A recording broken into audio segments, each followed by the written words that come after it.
በመቀሌ ከተማም ከባድ የቦምብ ፍንዳታም መሰማቱ ተነገረ። ይህም በህወሓትና በብልጽግና መካከል ያለውን ውጥረት እንዳጋጋለው እየተነገረ ይገኛል። ከኢትዮጵያም የተነሳው ድሮን ሱዳን ላይም ፋብሪካ ማቃጠሉን ተከትሎም የሱዳን መንግስት ኢትዮጵያ ላይም እርምጃ ለመውሰድ መዛቱ ተሰማም። የወለጋ ነዋሪዎች ከፍተኛ ሰቆቃ ላይ መሆናቸው ተነገረ። በወለጋ ያሉ ወጣቶች ወይ ኦነግ ሸኔን ወይ የመንግስትን ወታደር ለመቀላቀል እንደሚገደዱም ካልሆነም ሞት እንደሚጠብቃቸውም እየተሰማ ይገኛል። አሜሪካም የኢራን በርካታ መርከቦችን ማውደሟ ተነገረ። ጤና ይስጥልን። ከሸገር ቲዩብ የእሳቱ መረጃዎቻችን ቀጥሎ ይቀርባሉ። ሸገር ቲዩብን ሰብስክራይብ፣ ላይክ እና ሼር ያደርጋችሁ አዳዲስ መረጃዎችን አግኙ። ወደ ዝርዝር መረጃዎቹ እናልፋለን። በመቀሌ ከተማም ከባድ የቦምብ ፍንዳታ መሰማቱ ተነገረ። ይህም በህወሓትና በብልጽግና መካከል ያለውን ውጥረት እንዳጋጋለው እየተነገረ ይገኛል። በትግራይ ክልል ፖለቲካዊ ማዕከል በሆነችው መቀሌ ከተማ ትናንት ምሽት 2 ሰዓት ገደማ የተሰማው የቦምብ ፍንዳታ በክልሉ እየተካረረ የመጣውን የፖለቲካ ውጥረት ማሳያ ሆኗል። የመቀሌ ከተማ ፖሊስ አዛዥ ኮማንደር ሀዱሽ ዱግ እንዳረጋገጡት ፍንዳታው የደረሰው የክልሉ ምክር ቤትና የጊዜ አስተዳደሩን ፕሬዝዳንት ጽሕፈት ቤት ከሚለየው አስፋልት 500 ሜትር ርቆ በሚገኝ ስፍራ ነው። ምንም እንኳን በፍንዳታው በሰውም ሆነ ንብረት ላይ የደረሰ ጉዳት ባይኖርም ክስተቱም በማህበራዊ ሚዲያዎች እንደተወራው በምክር ቤቱ ግቢ ውስጥ አለመፈጸሙን ፖሊስ ገልጾ ድርጊቱን ማን እንደፈጸመው በማጣራት ላይ እንደሚገኝ አስታውቋል። የዚህ የፍንዳታ መከሰት እንደተራ አጋጣሚ ብቻ ተደርጎም የማይታለፍ ዋነኛው ምክንያት በክልሉ ውስጥ ካለው የፖለቲካ ሽኩቻ ጋር በቀጥታ የሚገጣጠም መሆኑ ነው። ክስተቱ የተፈጠረው በ2012 ዓ.ም በተካሄደው አወዛጋቢ ምርጫ የተቋቋመው የትግራይ ክልል ምክር ቤት ዛሬ ማክሰኞ አስቸኳይ ስብሰባ ያካሂዳል የሚል ሰፊ መረጃ እየተዘዋወረ ባለበት ወቅት ነው። ይህን ስብሰባ በተመለከተ በፖለቲካ ሊቃኑ መካከል ያለው መከፋፈል ፍንትው ብሎ ወጥቷል። የቀድሞ የህወሓት አሁን ደግሞ የስምረት ፓርቲ አባል የሆኑ የምክር ቤት አባላት ለስብሰባው ምንም አይነት ጥሪ እንዳልደረሳቸው ሲገልጹ፣ በሌላ ጎኑ ደግሞ የህወሓት ቃል አቀባይ አቶ ሚካኤል አስገዶም ስብሰባው እንደሚካሄድ አረጋግጠው በምክር ቤቱ የጸጥታ ስጋት አለ ብለው የሚያሰሩትን አካላት የትግራይ ጠላቶች ሲሉ ፈርጀዋል። የዚህ ፍንዳታ እንደምታ ከግጭት ባለፈ የትግራይን ሰላም ዳግም አደጋ ላይ የሚጥል ከባድ ማሳያ ነው። ፖሊስ ፍንዳታው ሆን ተብሎ የተፈጸመ ይሁን አይሁን ገና እያጣራ ቢሆንም ድርጊቱ ጀነራል ታደሰ ወረደ ከሰዓታት በፊት ትግራይ በተሰባሪ ሰላምና ጦርነት መካከል ባለች ጠባብ መንገድ ላይ ትገኛለች ብለው የሰጡትን ማስጠንቀቂያ በተግባር የሚያረጋግጡ ሆኗል። በፖለቲካም ልዩነት ሰበብ ምክር ቤትና አስተዳደር አካባቢ የሚሰሙ ፍንዳታዎች ህዝቡን ወደ አላስፈላጊ ስጋትና መከራ የሚመልሱ እንዲሁም የፕሪቶሪያ ሰላም ስምምነት አተገባበርን በከፍተኛ ሁኔታ የሚፈትኑ ናቸው።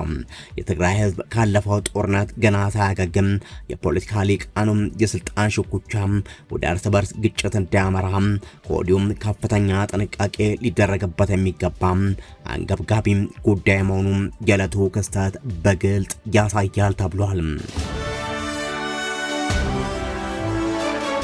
የወለጋ ነዋሪዎች ከፍተኛ ሰቆቃ ላይ መሆናቸው ተነገረ። ወይ የመንግስትን ወታደር ወይም ኦነግ ሸኔን የመቀላቀል ግዴታ ውስጥ እንደገቡ ተነግሯል።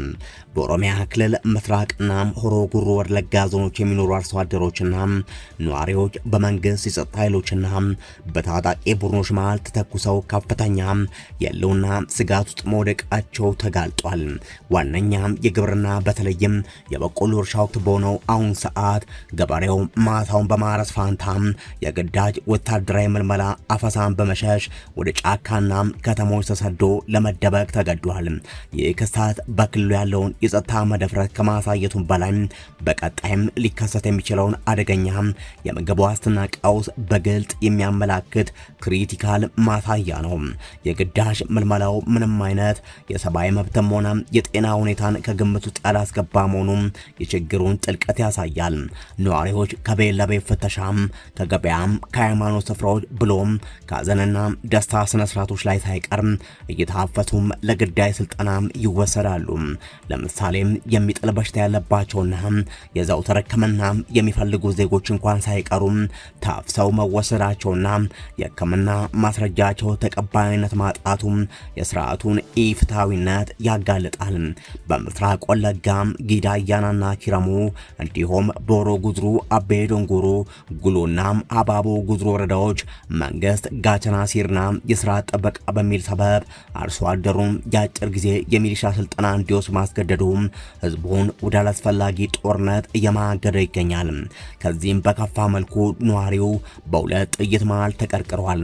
በአንድ በኩል መንግስት ታጣቂዎች ትደግፋላችሁ በሚል ሲያፍሳቸው፣ በሌላ በኩል ደግሞ የኦሮሞ ነጻነት ጦር ታጣቂዎች ለመንግስት መረጃም ታቀብላላችሁ በማለት ጥቃት ይሰነዝሩባቸዋል። በተለይም በጃር ደጋ ጃርቴ ወረዳ የኦነግ ታጣቂዎች ፋኖን መዋጋት አለባችሁ በሚል አርሶ አደሮችን በግዳጅ ወደ ጫካ መውሰዳቸውና በዚህ ምክንያት 16 አርሶ አደሮች ህይወታቸው ማለፉ ቀውሱ ምን ያህል ደም አፋሳሽ ደረጃ ላይ መረሱን ያረጋግጣል። ከመደበኛው የጸጥታ መዋቅር ውጭ ያሉ ኢመደበኛና ህገወጥ ተግባር ላይ የተሰማሩ ቡድኖች መበራከታቸው አካባቢውን የከፋ የጋልባነት ቀጠና አድርጎታል። በአባይ ጮመን፣ ጂማራሬ፣ ጂባ ገነት፣ ሱሉላ ፊንጫና ኮምቦልቻ ወረዳዎች የሚኖሩ አርሶ አደሮች ከሁለት ወራት በላይ ቤታቸው ጥለው በጫካም ለመደበቅ ተገደዋል። የኦሮሚያ ክልል መንግስትና የብልጽግና ፓርቲ ቃል አቀባዮች ስለዚህም አሳሳቢ የሰብአዊ መብት ጥሰትና የጸጥታ ቀውስ ምላሽ ከመስጠት መቆጠባቸው መንግስት ለዜጎቹ ደህንነት ያለውን ኃላፊነት ከመሸሽም ባለፈ የዜጎችን ስቃይና እውቅና ለመስጠት ፈቃደኛ ለመሆኑን ያሳያል ተብሏል። ከኢትዮጵያ የተነሳ ድሮን ሱዳን ላይ ፋብሪካ ማቃጠሉን ተከትሎ የሱዳን መንግስት የብልጽግና ፓርቲ ላይ መዛቱ ተሰማ። የሱዳን መንግስት ትናንት በካርቱም አውሮፕላን ማረፊያ ላይ በድሮን ሰው አልባ አውሮፕላን ለተፈጸመው ጥቃት የኢትዮጵያና የተባበሩት አረብ ኤሚሬት እጅ አለበት ሲል በይፋ ከሷል። የሱዳን መንግስት ለዚህ አደገኛ ጥቃት አጸፋዊም የመልስ ምት የመስጠት መብቱ የተጠበቀ መሆኑንም በማያሻማ ሁኔታ አስጠንቅቋል። በካርቱም በተሰጠው የጋራ ጋዜጣዊ መግለጫ ላይ የሱዳን የውጭ ጉዳይና ዓለም አቀፍ ትብብር ሚኒስተር አምባሳደር ሙዲን ሳሌ የባህልና ማስታወቂያ ሚኒስትር አቶ ካሊድ አልአሲር እንዲሁም የጦር ኃይሉ ቃል አቀባይ ብርጋዴር ጀነራል አሲም አዋድ አብደልዋሃብ ተገኝተዋል።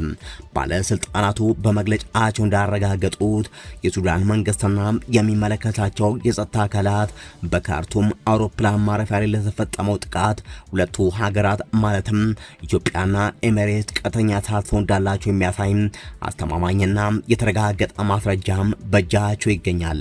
የሱዳን ባለስልጣናት የክሳቸውን ዝርዝር ሲያብራሩ ጥቃቱን የፈጸሙት የኤሚሬትስ ድሮኖች የተነሱት በኢትዮጵያ ከሚገኘው የባህር ዳር አውሮፕላን ማረፊያ መሆኑን አጋልጧል። አክለውም በዘንድሮ ዓመት በተመሳሳይ መልኩ ከዚሁ ስፍራ በመነሳት ሌሎች ተደጋጋሚ ጥቃቶችና የድንበር ጥሰቶች መፈጸማቸውን የሚያሳዩ አዳዲስ መረጃዎች እንዳሏቸው አስረድተዋል። ይህንን ተከትሎ የሱዳን መንግስት ህዝብና የጦር ኃይል የሀገሪቱ ሉዓላዊነት ለመጠበቅ ሲባል በራሳቸው ጊዜና ቦታ አጸፋዊ የመልስ ምት የመስጠት ሙሉ መብት እንዳላቸው በአጽንኦት በማሳሰብ መግለጫቸውን አጠናቋል። በሱዳን የተነሳ እጁን ያስገባው የብልጽግና መንግስት ለተባበሩት አረብ ኤሚሬት እየተላላከም ኢትዮጵያን የጦርነት ቀጠና ለማድረግ እየሰራ ይገኛል። የሱዳን ጨፍጫፊ ጃንጃዊድ የአምዳን ዳጋሎ ጦርም በአሶሳ መሽጎ ወደ ሱዳን እየተዋጋ ይገኛል። አሜሪካም በርካታም የኢራን መርከቦችን ማውደሟ ተገለጸ። የአሜሪካ ኃይሎች የሆርሙዝ ሰርጥን ለንግድ መርከቦች ክፍት ለማድረግ በሚያደርጉ ጥረት 7 የኢራን ትናንሽ ጀልባዎችን መምታታቸውን ፕሬዚዳንት ዶናልድ ትራምፕ አስታውቋል። ትራምፕ ባወጡት አጭር መግለጫም ኢራን ከጉዳዩ ጋር ምንም አይነት ግንኙነት በሌላቸው ሀገራት ላይ የደቡብ ኮሪያን መርከብ ጨምሮ ተኩስ መክፈቷን አውግዘዋል። ፕሬዚዳንቱ ሌሎች ሀገራት በቀጠናው የንግድ ደህንነት ለማስጠበቅ አሜሪካ የምታደርገውን ጥረት እንዲደግፉና የበኩላቸውን ሚና እንዲወጡ ጥሪ አቅርበዋል። በተለይ ምናልባት ደቡብ ኮሪያ መታም ተልኳን የምትቀላቅልበት ጊዜም አሁን ነው በማለት አሳስበዋል። ነገ ጧት የመከላከያ ሚኒስትሩ ፒቴክስ የጦር ኃይሎች ጠቅላይ ኤታማዦር ሹም ጀነራል ዳንኬን በጉዳዩ ዙሪያ ተጨማሪ ዝርዝር መረጃ ለመስጠት ጋዜጣዊ መግለጫ እንደሚሰጡ ትራምፕ አክሏል። የአሜሪካ ጦር የወሰደው ይህ እርምጃ ቀደም ሲል በጦርነቱ ከታየው አገር አቀፍና ሰፋፊ ጥቃቶች ጋር ሲነጻጸር ውስን ነው። ይሁን እንጂ ይህ እርምጃ ትራምፕ ቀደም ሲል ለማድረግ ፍላጎት እንዳላቸው ሲያሳዩት የነበረ ነው። በሚያዝያ ወር አጋማሽ ላይ በካሪቢያንና በምስራቅ ፓሲፊክ በአደንዛዥ እጽ ጀልባዎች ላይ ጥቅም ላይ ያለውን ተመሳሳይ ስርዓት በመጠቀም የኢራን ጀልባዎች ላይ ጥቃት ሊሰነዘር እንደሚችልና ወዲያውኑም እንደሚወገዱ አስጠንቅቀው ነበረ። ይህ አነስተኛ መጠን ያለው ፈጣንና ጨካኝ ጥቃት የትራምፕ አስተዳደር በብዙ አሜሪካውያን ዘንድ ተወዳጅነት ወደ ሌላው ሰፊ ጦርነት ከመመለስ ይልቅ ቀስ በቀስ የሚጓዝ አቀራረብን እንዲከተል የሚያስችለው ስትራቴጂ መሆኑን ተንታኞች ይገልጻሉ። ሆኖም ኢራን መጥፎ ባህሪ ማሳየቷን ከቀጠለች ወይንም መጥፎ ነገር ካደረገች ተጨማሪና የሰፉ ጥቃቶች አሁንም በጠረጴዛው ላይ መሆናቸውን ትራምፕ በዚህ ሳምንት መጨረሻም አስጠንቅቀዋል። ይህ በእንዲህ እንዳለ የእስራኤል መከላከያ ኃይል በባህረ ሰላጤ ያለውን የጸጥታ ሁኔታ በቅርበት እየተከታተለ መሆኑን አስታውቋል። ጦሩ ባወጣው መረጃ የአየር መከላከያ ስርዓታችንና የማጥቃት አቅማችን በከፍተኛ የዝግጁነት ደረጃ ላይ ይገኛል። ይህ ደግሞ የተኩስ አቁም ስምምነቱ ተግባራዊ ከሆነበት ጊዜ ጀምሮ አልተለወጠም ሲል ገልጿል። ከሸገር ቲዩብ ለሰዓቱ ያዘጋጀናቸው መረጃዎቻችን እነዚህ ነበሩ። ሸገር ቲዩብን ሰብስክራይብ፣ ላይክ እና ሼር እያደረጋችሁ አብራችሁን ሁኑ። በያላችሁበት መልካም ጊዜ